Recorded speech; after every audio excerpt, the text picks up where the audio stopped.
Let's go ahead and get started. My name is Vanessa. I'm really happy that you're here to face your fear. And I just want to say that you are brave just for showing up. And today, I'm going to talk to you about the antidote for fear, which is to trust. But I want you to know that the fear that you experience may not go away completely. But your relationship to fear can change. You can learn to understand your fear in a completely different way. You can see it as an opportunity for growth instead of something that holds you back. Because all fear is a lack of trust, truly. And we can learn how to trust ourselves. Sometimes we feel like we need to learn how to trust other people and especially to trust the future because that basically is the unknown. But what I want you to realize through this class today is that it really comes down to just learning how to trust yourself. Once you can trust yourself fully and completely, then everything else falls into place. So, we're going to talk about how you can learn how to trust yourself primarily today. And I'm also going to go over the 5 stages of trust. Now, this is going to help you to sort of see where you are in this process, because it is quite a process, and you can see where you're going, which is helpful to know, right? So, in the first class, I taught you, though, about healing the mind. If you want to go back and rewatch that, if you haven't watched it already, I shared a process with you that you can use anytime you experience a challenging emotion, and chances are it's some form of fear or sadness or frustration. There's also guilt, which is a really complicated emotion that's sort of a combination of all of them. But I want you to see that there are 3 different qualities that we can learn how to develop in our lives that will help to bring us to a place of acceptance and peace instead of feeling all of these emotions. And those qualities are trust, humility, and unconditional love. And so you'll see how trust is the antidote to fear. And in the next 2 classes I'm going to share, we're going to talk about humility and unconditional love. So it'll be a great progression. The only thing I really want you to remember, though, are the 2 goals that we have to this work. Okay, there's really nothing else that you need to worry about. We have to find acceptance for what is and a willingness to see things differently. So, I want you to realize that the first thing that we need to learn how to accept, though, is the fact that our emotions, the challenging emotions, are a result of a perception or a belief that we're holding. And I want you to also learn that you are not a victim to your own mind, which seems to constantly be generating all of these beliefs and perceptions and thoughts in our mind that cause fear. But when we understand the mind a little bit better, then we can learn to nurture our mind and forgive those beliefs that arise. And that gives us a chance to look deeper, truly, to see what that fear is trying to tell us. So let's talk about the mind a little bit. And I encourage you to type in the chat today if you want and share some of your own thoughts and experiences. If you have any questions, then hold off until the end and we'll save time to answer questions. But let me ask you something. Would you agree that we all have 2 voices in our head? I mean, some people would argue that we have more than 2 voices in our head, but we could always narrow it down to 2. Okay, we have a false voice and a true voice. And the false voice is born out of trauma and built-in defense mechanisms that aren't your fault. And I want you to know that trauma is any unresolved emotion. The emotion could be big or small. It doesn't matter. Trauma is trauma. And whenever it isn't resolved, or if it isn't processed in a healthy way, like I'm teaching in these classes, then it ends up being stored in the body as a belief or a physical contraction of some sort. Yeah? That's how we get those illnesses and things that arise from our beliefs. And so the false voice, it might be referred to by some as the ego, the separate self, might be called the devil or the enemy, depending on where you come from and what your background is. But it's really all the same thing when it comes down to it. So I want to talk about how to identify the false voice. And so you can tell the difference between the false voice and the true voice. The false voice is very loud and very repetitive. It will also speak from fear most of the time. Even if it will be trying to reason with you, it's usually based off of some kind of fear. It will also trick you into acting like it's helping you. Like, oh, we'll be better off if we don't speak up or we don't do that thing, or this is the safe thing to do, sometimes our mind will say. The false voice wants you to be better than other people, so it pushes you to do better.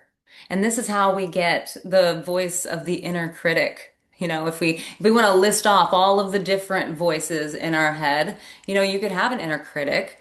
You could have a voice of addiction, which I'm familiar with. And you can have voices like a know-it-all voice. Or maybe whenever you're triggered by something, you might revert back to your inner child or inner teenager. And those are also false voices. The false voice will also cover up its mistakes at all costs, and it will compete and compare and put others down just to make itself feel better. All right, so these are the things that the false voice are going to show up as in your life. But what about the true voice? Well, the true voice, it's always there guiding you, whether or not you're listening. It's actually who you're meant to become over the course of your lifetime. And the true voice can be referred to as the higher self or the um, the Holy Spirit. Yes, just like you said, Erica. Perfect. I was just checking the chat because I think you said something about that. And it could also be referred to as your intuition. So these are some of the ways that the true voice shows up. It's very quiet, it's very gentle, and it only speaks when it's invited. But it's loudest when you're in stillness and in nature. The true voice will always guide you to do the right thing in every single situation, okay? But here's something that you need to know, okay? It'll always speak to you with ultimate truth and love, even if it's not the truth that you think is your truth. Because there's sometimes the false voice will make you think this is your truth, okay? Ultimate truth is always the same. And it will tell you to do things that you don't want to do, but it's actually what your false voice doesn't want. But if you listen and you follow, then you'll become your highest self. All right?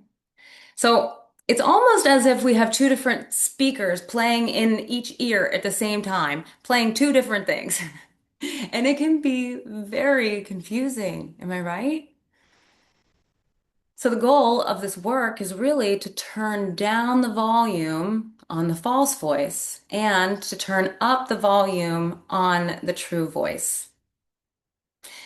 And this turning down the volume on the false voice is simply a matter of shining a light on it and being willing to see it for what it is. It's just like a cockroach.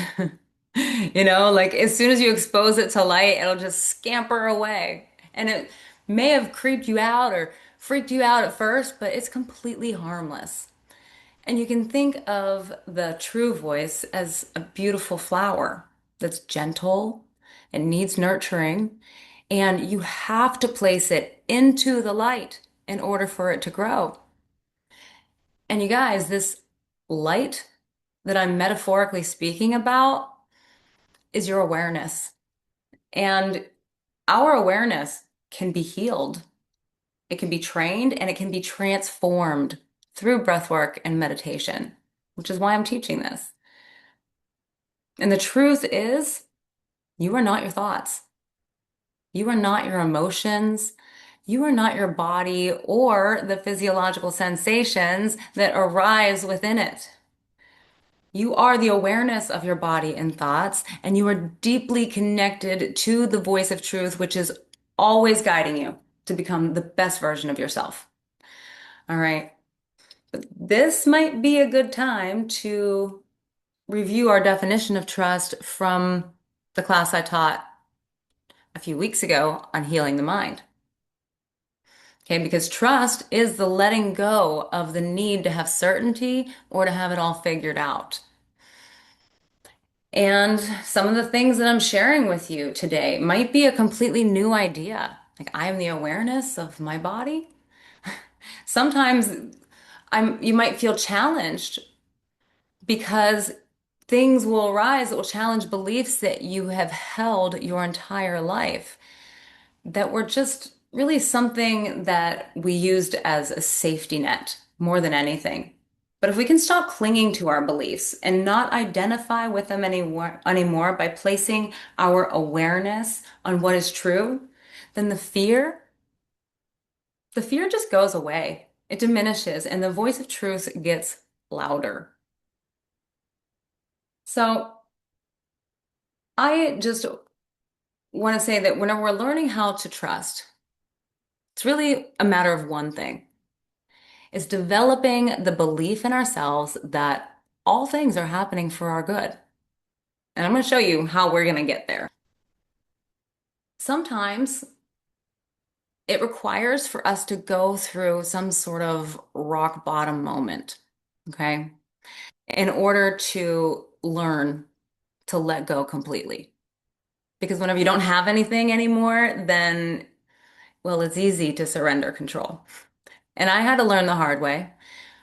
I didn't ask for any guidance of any kind in my life up until sometime in my 30s. And until then, I was just literally grinding through life, thinking that I had it all together and I could achieve any goal I wanted, and I was just going after outcomes. But things weren't going so well. Like I said, I have some experience with addiction. I had a drug and alcohol problem. And even though I was able to be very functional in life and hide it very well, well, my internal state was starting to show up on the outside because I also developed autoimmunity and chronic pain at the same time. And now looking back, I can connect the two, of course. But I became ridden with shame because there was this voice in my head that was telling me that I needed to get sober, but my actions were still reflecting fear and separation and not enough. The only way that I was ever able to listen to my true self, finally, listen to that voice of truth, was to learn how to trust. They happened at the same time. I didn't know what life looked like without intoxication, to be honest. I mean, I didn't know since the time I was 14 years old. So it was a very, very scary thing for me to face. But remember what I just said a minute ago? That the true voice will tell you to do things that you don't want to do, or at least that the false voice doesn't want you to do. And when that happens, there becomes this internal dissonance inside of you, this sort of like feeling of unease, and it shows up as shame and low self-worth and anxiety. But that's our inner guidance system. It's warning us to change course. So the only thing I could do was I had to tell the people in my life that I had a problem, and I had to put myself into a rehab program. I had to force myself into change, essentially. And it hasn't been a simple journey. There's been lots of ups and downs, but you know what? I can face any of my challenges without fear, with trust now, because I understand that there's so much freedom right on the other side.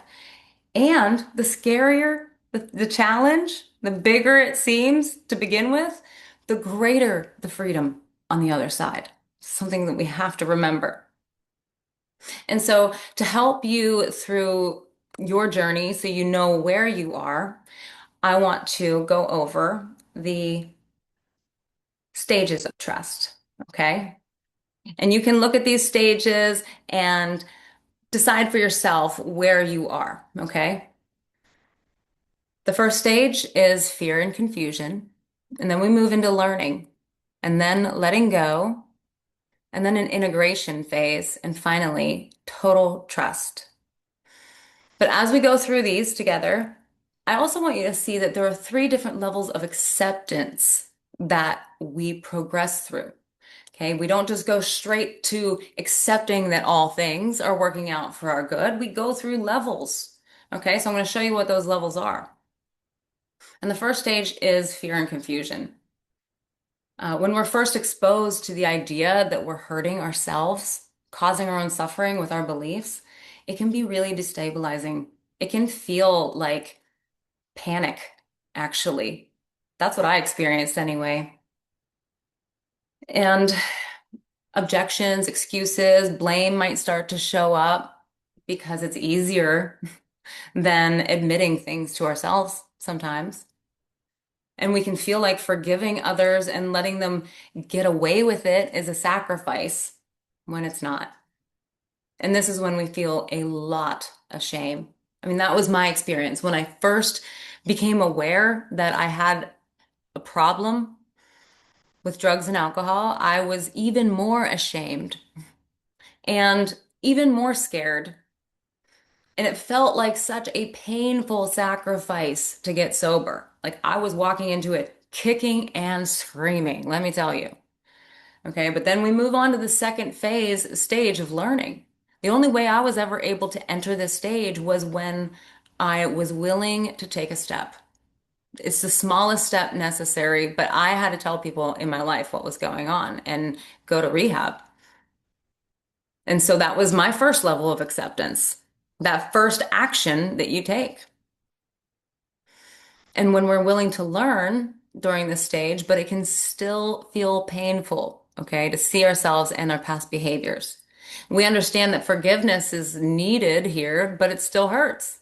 We still don't want to forgive, and it still hurts to see ourselves behave the way we do.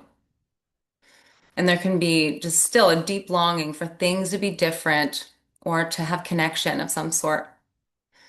But remember, all we have to do is accept that we are hurting ourselves and take any action, all right? The next stage is letting go. This is whenever we find the second level of acceptance, and I'll show you why in just a second. It's because we begin to let go of the things that don't serve us. We realize that they're not serving us. And this is whenever we start to feel those first little pings of self-acceptance and healing to actually start to let something go and see that we're still loved, we're still okay, to see that, it was worth it. That really starts to increase the self-love we have for ourselves and the confidence we have in ourselves and the trust that we have in ourselves. Okay, and it only takes tiny little breakthroughs to start to fill that tank and learn trust. Okay, and then we start to really feel more acceptance for where we are at this stage. We can see clearly what's valuable and what's not. And the beautiful thing is that we learn that we value ourselves only through action. All right, and then we can move on to the next stage of integration. Now, when I was in the stage of letting go, like it still felt hard for me, okay? But I was beginning to feel liberated from addiction because the thoughts that I was attaching to started to lift. And so whenever you move into this integration phase, it can again start to feel destabilizing. That's because we start to become more self-aware. We are more aware of our own behavior. We're more aware of others' behaviors, and it can seem like more challenges arise. But the truth is that we had already had such a glimpse of peace in those first levels of acceptance that when our peace then becomes lost for some reason, which it always will, especially during this integration phase, then we notice it a lot more. Okay, so we feel like we're becoming more destabilized because we were already in a state of some bit of state of peace. Yeah. So we're kind of like ping-ponging back and forth for some time between feeling peace and feeling destabilized. So just make sure that you're aware that this is part of the process. Yeah. And so we have to make mistakes during this integration phase. And it's through our mistakes that we learn discernment. We learn when to speak up or when not to, or when to take action or when to be still. We learn compassion through our mistakes and choosing to forgive ourselves. And we learn humility by realizing that, we have to let other people be on their journey. We have to let ourselves be where we are, and it's okay to ask for help. All we can do is love ourselves and love others unconditionally as this process unfolds. And this stage can take a very long time. But the more that you choose to make time for journaling and meditation and doing this integration work, then the faster you're going to progress through this stage. And whenever you feel the peace that's right on the other side of this work, then you'll start getting excited about the challenges as they arise. And I'll be honest, like I'm definitely still working through this phase with a lot of things. You could take each individual fear that you have in your life and work through these stages with each of them. Yeah. Now, the last phase, the last stage is total trust. And this is also the third state, the third level of acceptance, because really, this is when you accept everything. When you accept that all things in life are happening for a reason, no matter what the circumstance. This is whenever we can have unconditional love for ourselves and for others. We're not frustrated, we're not judging life, we're not resisting what's happening because we accept that it's working out for our good already. Now, this stage is possible. I want you to know that. But do not get hung up on getting to this stage, guys, because if you are hung up on getting there, then you're never going to get there because you're basically feeling frustrated with where you are and not accepting where you are if you're hung up on getting here. If that makes sense. It's kind of this really strange paradox, but we just have to learn to be okay with where we're at, even if don't feel like we're fully there yet. Know that it's perfect and you are exactly where you're supposed to be. But when we get to that stage, we can remain steady and calm during all situations. And, I think we can get pretty close.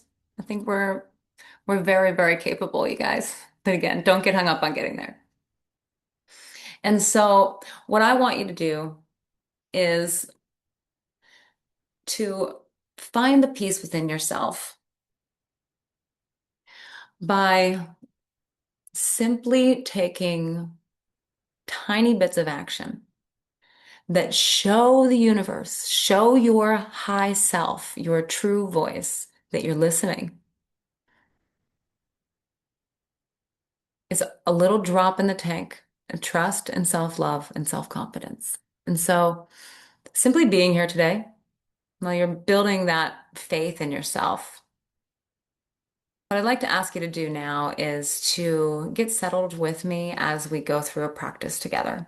All right. This practice is going to help you to get a better perspective on your fears and find more peace within yourself.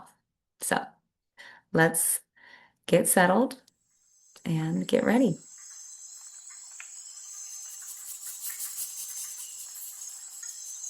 It's time to get present,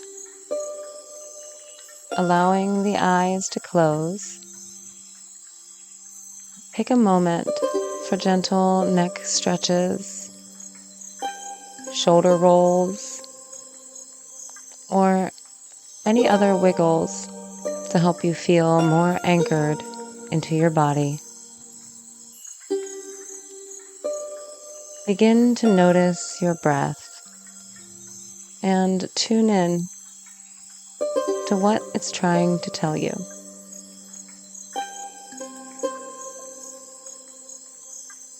In a moment, we will begin some rhythmic breathing. I want you to know that it's normal to feel tingles and numbness in your hands or face doing breath work.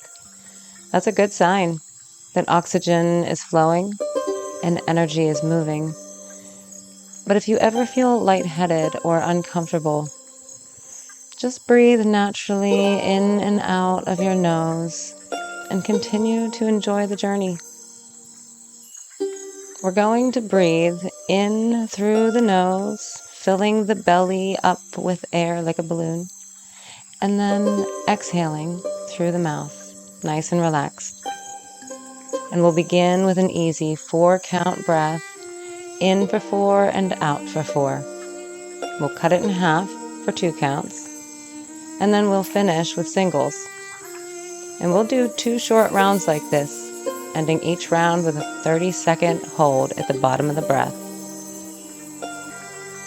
Don't worry, I will guide you through each breath and breath hold. So relax and trust the process. Now, allow stillness to settle over you a bit more. Noticing the rise and the fall of your belly as you breathe. Feeling the air coming in through the nose and exhaling through the mouth. Take one more deep breath in with me. And sigh it out, getting ready to breathe for 4 counts.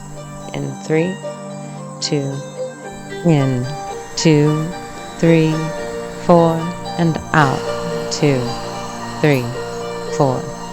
Inhale, expanding the belly, and exhale, relaxing everything. Inhale, let it rise. Exhale, anchoring deeper. In, trusting the breath, and out, trusting the body. In, 2, 3, 4, out, 2, 3. One more 4 counts. In, 2, 3, 4, and out. 2. Now 2-count breaths right here. It's in, 2, out, 2. In, 2, out, 2. Stay focused. Stay relaxed. Trusting yourself. Trust the inner guidance. In, 2, out, 2. Following the breath. In and out. Last 2, and out. Now getting ready for the single count breath. In, out, in, out. Enjoy the breath. Bringing in more life. In and out. In. You have 8 more.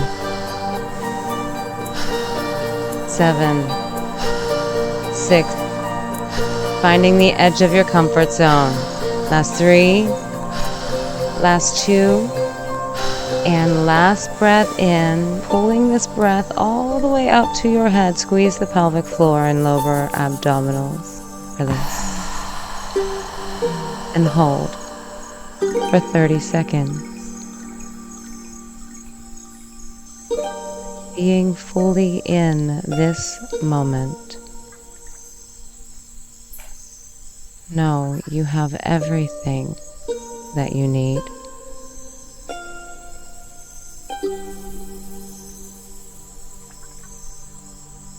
Getting ready to breathe.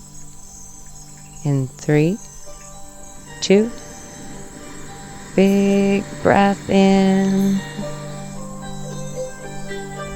And release. Going back to the 4-count breath. In 3, 2. In, 2, 3, 4. Out. 2, 3, 4. Inhale, fully present. Exhale, fully here. In and out. One more 4-count breath. In and out. Now 2-count breath. In, 2, out, 2, in and out. Inhale the moment. Exhale everything else, trusting yourself. In and out. Following the breath. Out. In, out. Getting ready for singles 8 times. In, out, in, out, in. You've got this. Finishing strong. Last 3. Last 2. Now breathe all the way in, pulling the air up to your head, squeezing the lower abdominals and pelvic floor. Release. And hold for 30 seconds.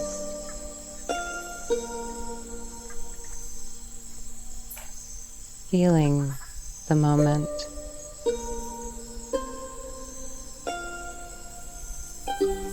Noticing.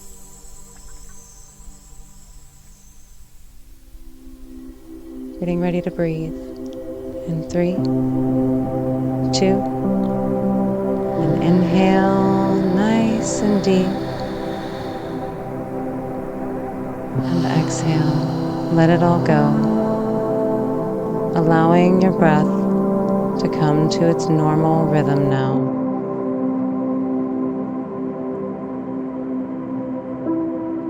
Notice the sensations of the body.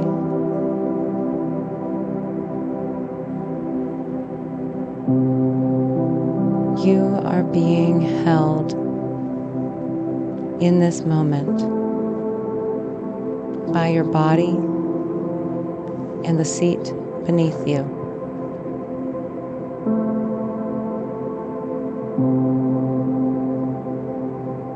Notice the body simply breathing on its own. The body simply knows what to do. So trust in this moment right now.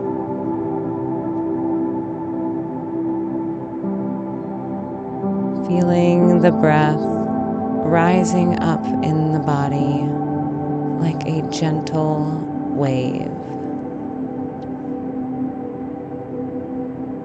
Current of life.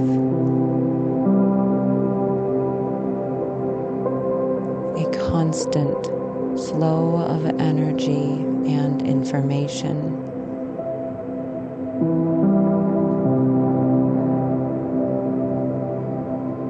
Following the breath gently in and out. Begin to follow your breath up the spine to the middle forehead as you gently raise your inner gaze. Keeping the face relaxed, the jaw heavy, and shoulders surrendered. Imagine a glowing ball of fire off in the distance. Let it represent your greatest fear. Perhaps a health or relationship concern, or something uncertain in the future.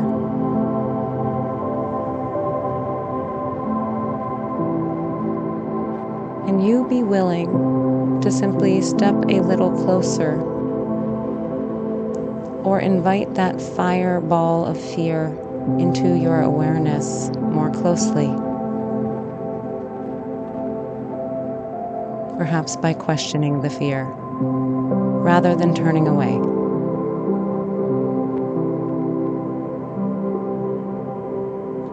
As you move closer, it softens into a gentle glow.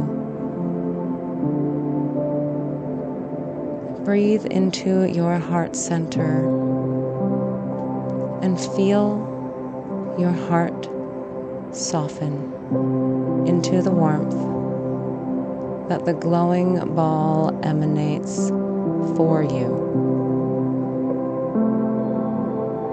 And as it is before you, observe the soft golden orb with your inner vision. And see images of yourself whole, happy, and healed.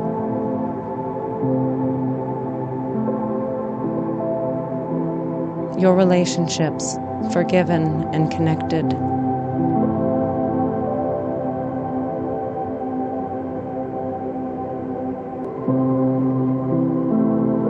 Your future full of miracles.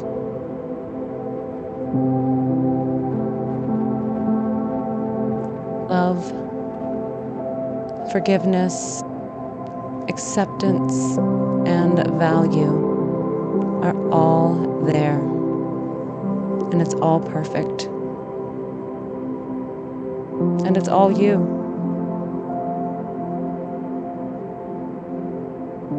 Remember, this perfect image was once your fear. You only need to be willing to lean into the fear, to see that it's just your highest self calling you forward.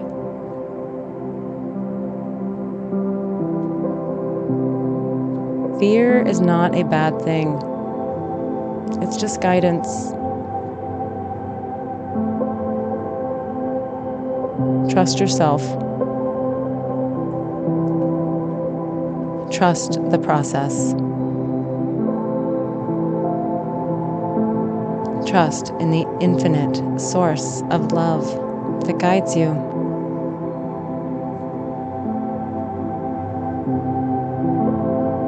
Now, taking one more deep breath into your center and exhaling, coming home to yourself once again. Taking your time as you wiggle your fingers and toes and come on back to the room slowly, gently. You can open your eyes.